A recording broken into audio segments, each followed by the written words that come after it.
Oui, bonjour bien-aimé, c'est le pasteur Mathieu Leko. Nous avons maintenant le temps de partager la parole sur cette chaîne. Et pour cette première séance, Dieu m'a mis à cœur que nous puissions partager sur le thème « Les dieux que nous servons ». Les dieux que nous servons, c'est un thème que l'Éternel Dieu m'a mis à cœur, ça fait vraiment un temps. Ce n'est pas un thème d'aujourd'hui ou de tout de suite. C'est un thème qui a déjà mis du temps dans mon cœur. Et aujourd'hui, nous allons essayer de partager avec vous sur ces thèmes. Comme texte de base, c'est Daniel 11, le verset 32. Moi, personnellement, j'aime lire la parole de Dieu. Ça purifie toujours l'esprit quand on la lit. Alors, je vais lire Daniel 11, le verset 32.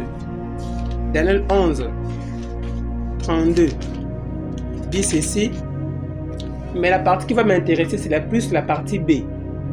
La Bible déclare dans Daniel 11, verset 32, elle dit « Il corrompra par des flatteries ceux qui violent l'alliance, mais les membres du peuple qui connaîtront leur Dieu agiront avec fermeté. » Ça, c'est selon Louis II 21, révisé.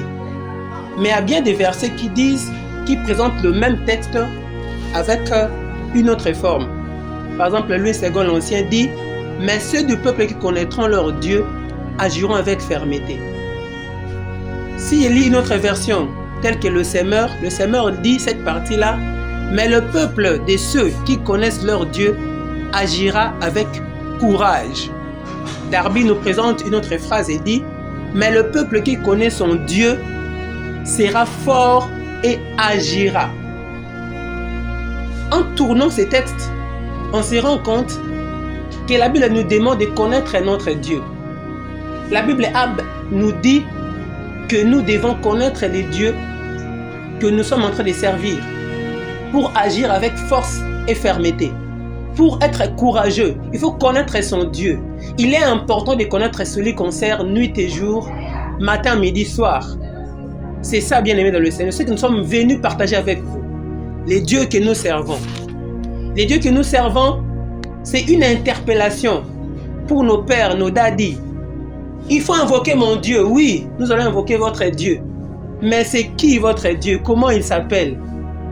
Dieu puissant, oui, Dieu puissant. Mais c'est qui ces dieux-là?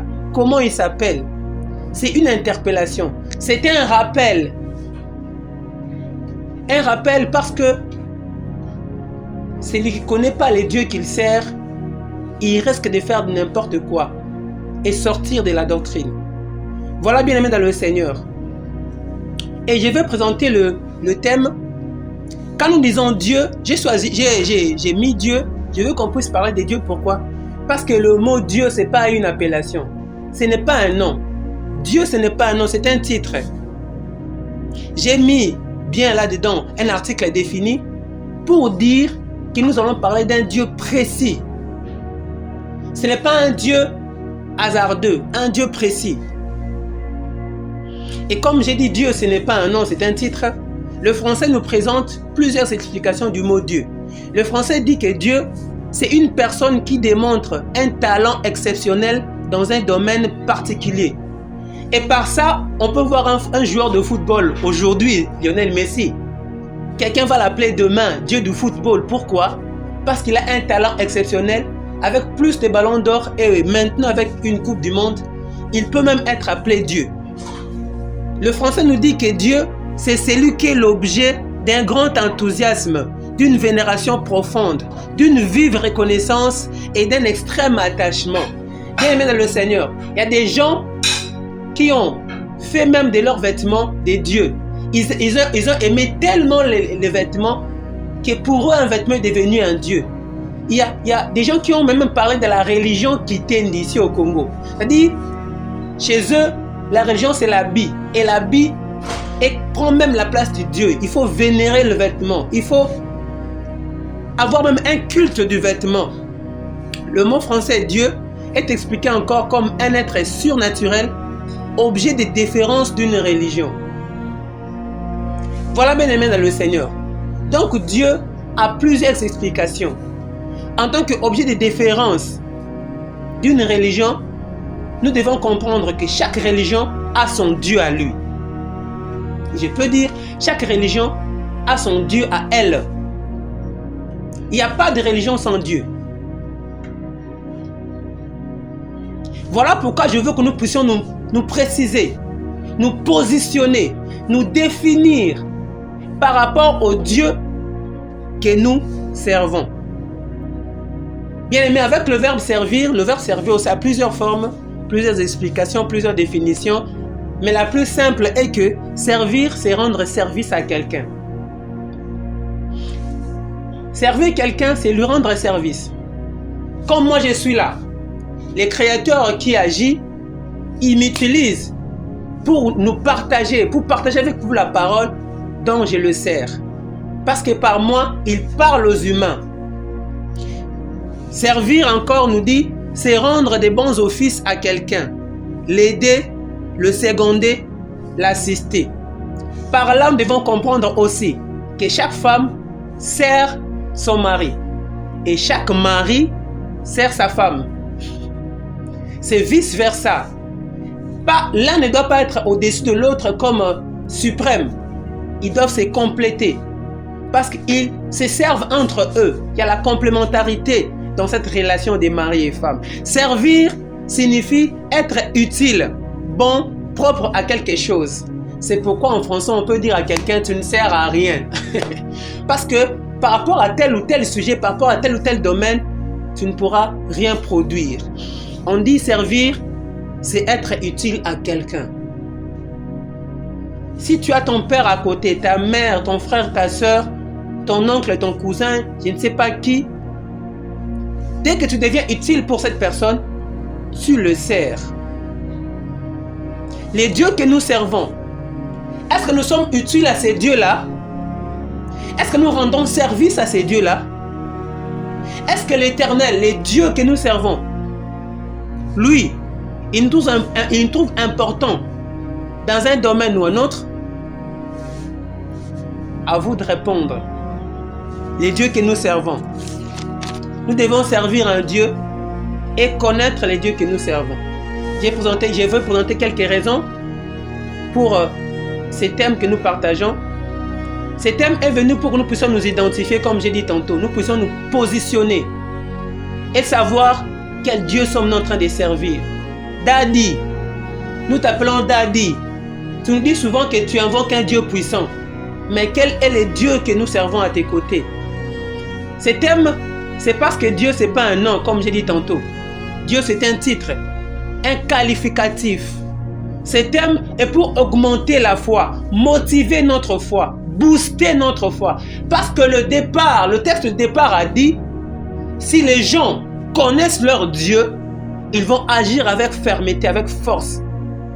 Ils ne seront pas des lâches, ils ne seront pas des peureux, ils ne seront pas des personnes qui hésitent.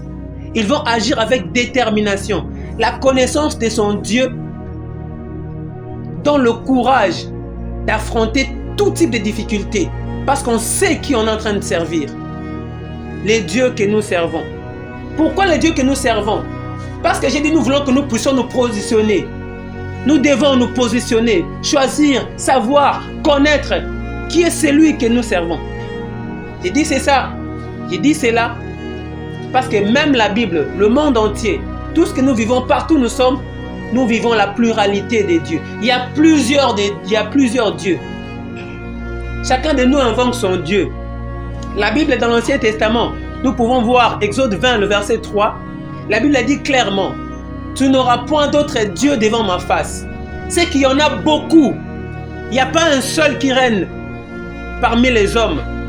Dans Juge 16, verset 23, on voit là-bas, lorsque Samson a été capturé par les Philistins, la Bible dit que les princes philistins se sont rassemblés. Ils ont appelé beaucoup de gens pour rendre un culte à leur dieu Dagon. À leur dieu Dagon. On peut voir dans 1 roi 7. Je vous l'ai dit, 1 roi 11, le verset 7. Vous verrez là-bas, la Bible nous présente clairement que les enfants des Moab, les Moabites, avaient aussi leur dieu, qui s'appelait Kémosh. Et ces dieux-là voulaient qu'on puisse lui sacrifier des enfants. Dans 1 Roi 18, verset 21, on nous présente les Baals. Lorsque Élie a pris son courage, connaissant le Dieu qu'il sert, il s'est levé et a dit, nous devons savoir, soit c'est l'Éternel qui est Dieu, ou c'est Baal qui est Dieu. Pourquoi? Parce que les Baals étaient les dieux installés par les dieux de cette époque, Akab et sa femme Jézabel, qui étaient en train de mener les enfants d'Israël hors de la bonne voie. Dans Lévitique 18, verset 21, on nous parle de Moloch, les dieux des Ammonites. Lui aussi aimait les sacrifices humains et on le faisait passer, on lui sacrifiait des enfants. Dans Juge 2, verset 13, on nous montre là-bas qu'il y avait des Astartés. Les Astartés, ce sont les dieux, ce sont des divinités féminines. En fait, c'est comme si les Astartés, c'est seulement les femmes qui les adoraient plus. C'est pourquoi, dans la Bible, quand vous voyez là où Élie a invoqué le feu, il y avait 450 prophètes. Il n'y avait que des hommes. Dans Jérémie 44, verset 17, la Bible parle clairement de la reine du ciel. La reine du ciel, une divinité que les enfants d'Israël adoraient. Et même les femmes disaient, quand nous adorons, quand nous rendons sacrifice, quand nous faisons les sacrifices pour cette déesse, n'est-ce pas que nos maris sont au courant? Donc, la reine du ciel, c'est une déesse, une divinité que les femmes servaient, que les femmes adoraient. C'était les femmes qui étaient au devant de la scène lorsqu'il fallait servir celle-là. La Bible présente clairement plusieurs dieux. Dans Daniel 3, le verset 5, il y a même des statues d'or qui sont bien établies, bien installées. Quand le roi Nebuchadnezzar met sa statue et veut que tout le monde l'adore. Il y a plusieurs dieux dans la Bible. Mais quel est le nôtre? Dédie. Quel est notre Dieu? Qui est celui que nous servons quand nous sommes à tes côtés? Mon frère, ma soeur, souvent tu viens à la maison, tu lui dis que moi je sers Dieu, je suis serviteur de Dieu. Mais de quel Dieu? Cite-nous son nom, dites-nous. Comment s'appelle-t-il? Dans Actes 17, 22 à 23, on voit l'apôtre Paul à Éphèse qui a circulé la ville. Il a vu plusieurs dieux. Il dit aux Éphésiens, il dit, j'ai vu plusieurs objets de votre dévotion. Pour dire que vous avez ici beaucoup d'objets que vous adorez comme Dieu. Dans Acte 19, verset 27, on voit là-bas clairement comment les gens se sont fâchés parce que les paroles de l'apôtre Paul faisaient en sorte que les gens ne pouvaient plus adorer leur déesse Diane. Il appelait la grande déesse Diane. La Bible présente plusieurs divinités. Il y a beaucoup de dieux. Jusqu'aujourd'hui, nous avons étudié ici à RDC, à l'école secondaire, nous apprenons la civilisation égyptienne, l'Égypte antique. On nous a montré plusieurs dieux. Il y avait Isis, il y avait Osiris, il y a bien d'autres, Amon-Ra, il y a Thoth, il y avait Horus, il y avait Sobek. Les Égyptiens aussi antiques avaient plusieurs dieux. Les civilisations antiques nous présentent des dieux. La civilisation grecque nous a montré Zeus, Poséidon, Hadès, Déméter, Hestia, Athéna, plusieurs dieux. Les Romains, eux, qui ont même poussé à ce que les noms des jours que nous appelons aujourd'hui sont les noms de leurs dieux. Ils avaient Jupiter, ils avaient Junon, Neptune, Minerve, Mars, Cérès et même la déesse Diane, que les Éphésiens s'étaient fâchés contre Paul à cause d'elle. Les Romains aussi l'adoraient. Bien-aimés, il y a plusieurs dieux. Il y a plusieurs dieux, même aujourd'hui. Il n'y a pas que la Bible qui nous présente plusieurs dieux. Même l'histoire le fait. Même l'histoire le fait. Et même quand on revient ici, on quitte le passé, on vient au présent, on voit qu'il y a plusieurs dieux. On peut voir que les Indiens adorent Bouddha. On peut remarquer que les Indiens adorent Shiva. Ils ont plusieurs dieux. Plusieurs statues. Quand vous allez dans un temple des Indiens aujourd'hui, Les gens qui ont la peau jaune, ils adorent le dragon. À chaque année, ils ont un temps, un mois du dragon. Il y a des temps où ils appellent, ça c'est l'année du dragon. Ils consacrent toute une année à un dragon. Et je nous rappelle que les Philistins adoraient Dagon ou Dako. C'est l'appellation présente des dragons. Aujourd'hui nous appelons dragon, mais autrefois on disait Dagon. C'est le même Dieu, bien-aimé le Seigneur. Quel est le Dieu que nous servons? C'est lui que nous venons présenter, c'est celui que nous servons. Si on voit en Mongolie, le pays où le soleil se lève, le premier pays qui voit le soleil au cours de l'année, eux, leur Dieu s'appelle Ekeko. Si c'était en RDC, on allait se moquer en disant en Lingala Ekeko, c'est une statue. Mais en Mongolie, c'est le nom de leur Dieu. Si vous allez jouer avec ce nom là-bas, je ne pense pas que vous pourrez sortir de là en vie. Il y a plusieurs dieux bien-aimés dans le Seigneur. Les musulmans parlent d'Allah. Chacun de nous a son Dieu. Chacun de nous invoque son Dieu. Un jour, j'étais en train de prier. L'Éternel, le Dieu que je sers me montrait et disait, regarde, ici chacun de vous adore son Dieu.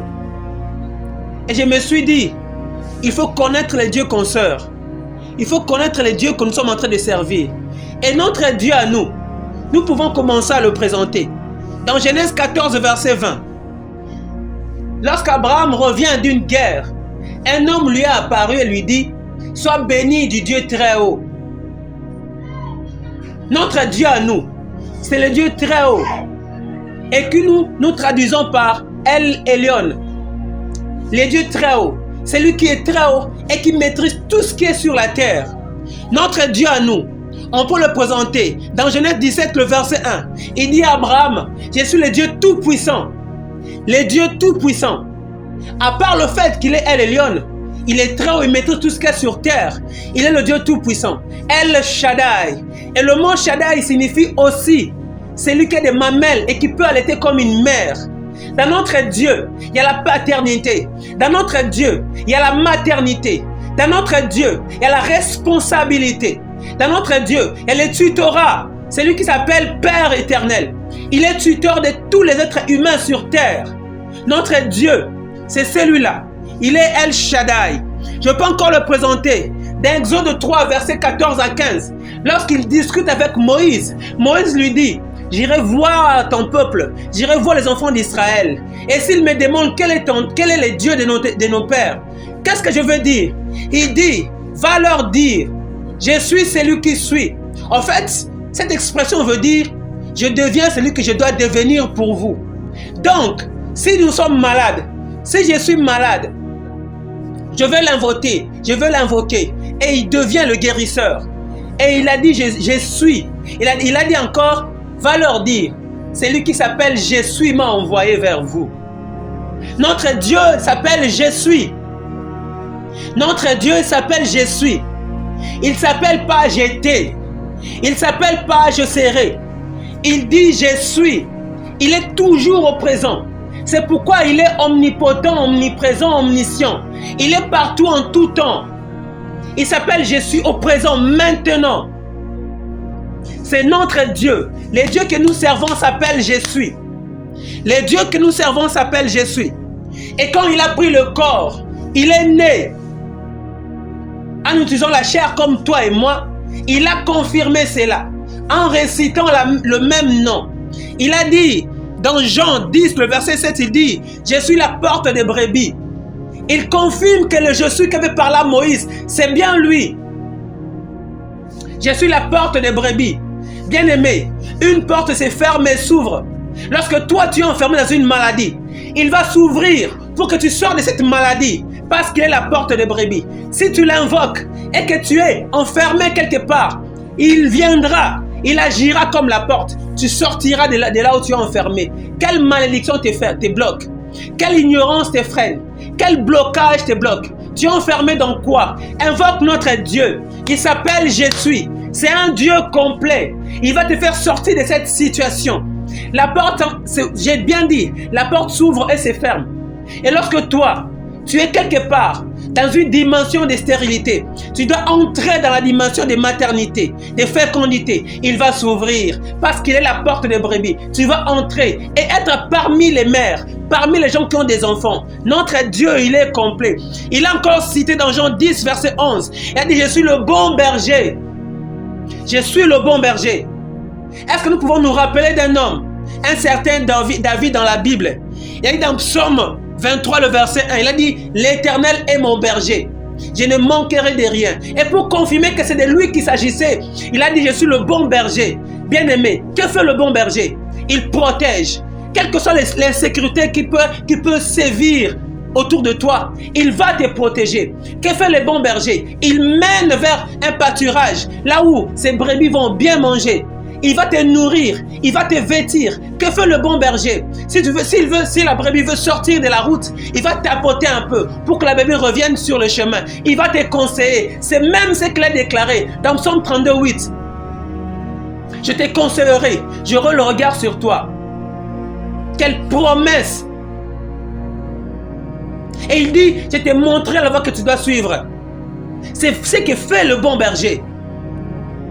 Et notre Dieu, à part le fait d'être père, d'être mère, d'être médecin, il est aussi le bon berger. Il protège. Notre Dieu, il l'a encore confirmé dans Jean 14, le verset 6. Lorsqu'il dit, je suis le chemin, la vérité et la vie. Il n'y a pas mieux. Un homme célèbre a dit, Gandhi a dit, je ne connais pas la vérité. Mais Jésus-Christ vient nous dire, je suis la vérité. Je peux paraphraser notre Jésus-Christ. Il a dit, je suis le chemin, la vérité et la vie. Le chemin de la vérité qui donne la vie éternelle. Je suis le chemin qui garde dans ce qui est vrai pour que tu vives éternellement. Il n'y a pas mieux. Il n'y a pas mieux. Le même Dieu qui dit, je t'instruirai, je te montrerai la voie que tu dois suivre, je te conseillerai, j'aurai le regard sur toi. Il dit, je suis le chemin, la vérité et la vie. Il n'y a pas mieux que notre Dieu. Le Dieu que nous servons, c'est un Dieu complet. C'est un Dieu complet. C'est vraiment un Dieu complet. Dans Apocalypse 19, le verset 16, il est le roi des rois, le Seigneur des seigneurs. La même appellation que les enfants d'Israël utilisaient. Les enfants d'Israël disaient Adonai. Adonai, en termes littéral, on va dire Seigneur. Mais en vérité, en profondeur, ça signifie le Seigneur des seigneurs. Le Seigneur qui est au-dessus des autres seigneurs. Au début de la Bible, il montre qu'il est le Seigneur des seigneurs. Et à la conclusion de la Bible, il montre qu'il est le Seigneur des seigneurs. Quels sont les seigneurs qui te dominent? La maladie, la sorcellerie, c'est pas moi, le féticheur, l'oncle, la tante, qui a déclaré des paroles sur toi que tu ne pourras pas avancer. Jésus-Christ est le Seigneur des seigneurs. Il va dominer sur tout cela. Il va te donner ta liberté. J'ai redit la phrase qu'il a déjà dite. Je suis le chemin, la vérité et la vie. La Bible est présente clairement dans Jean. Vous connaîtrez la vérité et la vérité vous affranchira. Sans Jésus-Christ, il n'y a pas de salut. Sans Jésus-Christ, il n'y a pas de vie. Sans Jésus-Christ, il n'y a pas d'avenir. Et j'aime encore, je veux nous rappeler encore cette phrase. Quand il dit dans Jean, il dit, je suis la porte des brebis. Bien aimé, la porte en français veut aussi signifier un territoire temporaire pour une destination autre. Jésus-Christ est notre voie pour aller au ciel.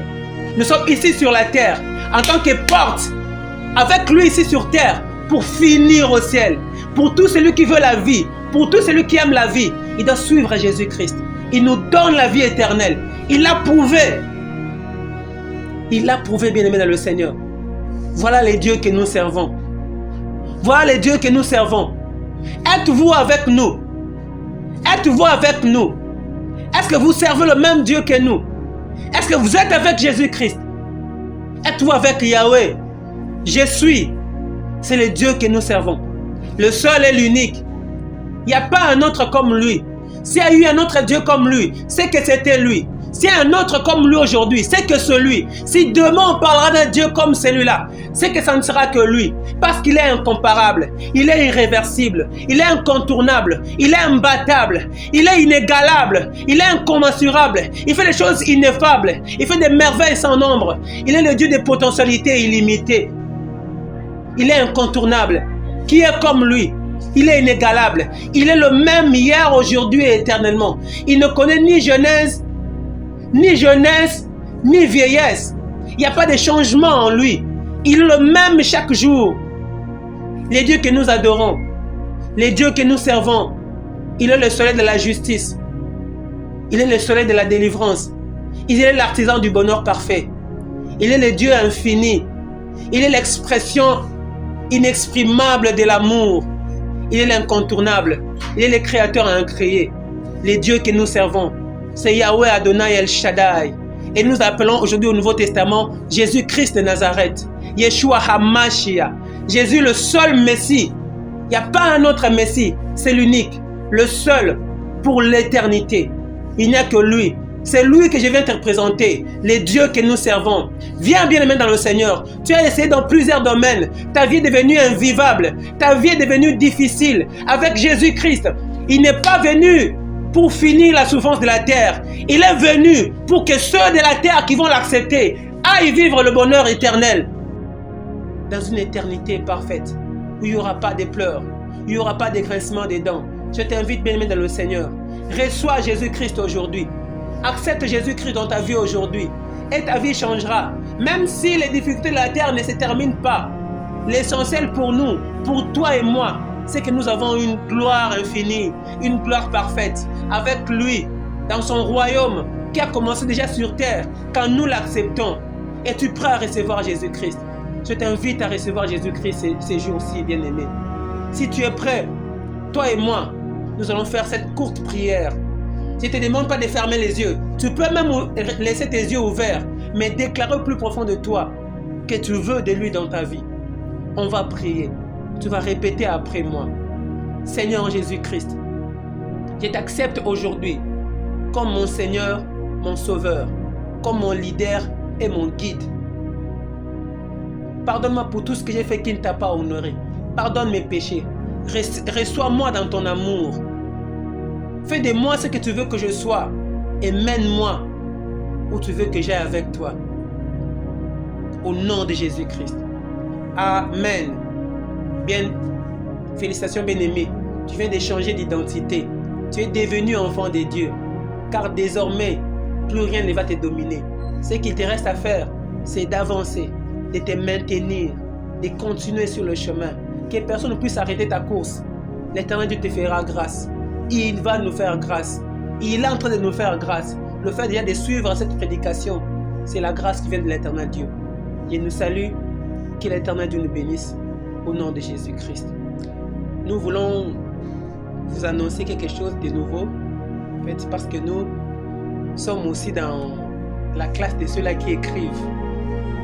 Nous allons prochainement vous présenter un document que nous avons déjà rédigé, un livre que vous pourrez bien découvrir prochainement lors des prochaines éditions. Et aussi, nous sommes aussi les mordus de la musique.